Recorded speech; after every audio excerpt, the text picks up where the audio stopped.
how to fix photos and videos not sending on WhatsApp app. Hello guys, so to fix this problem it's actually so easy. All what you have to do is very simple. Just open the settings on your phone, go to the wireless and networks option.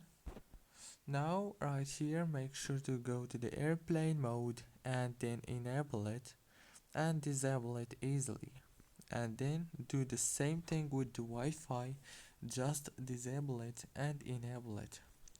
Then go back, go to the apps, go to apps, and now scroll down until you find WhatsApp and click on it.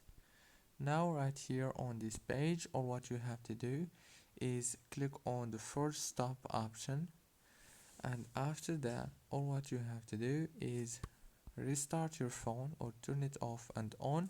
And congratulations, don't forget to like, subscribe.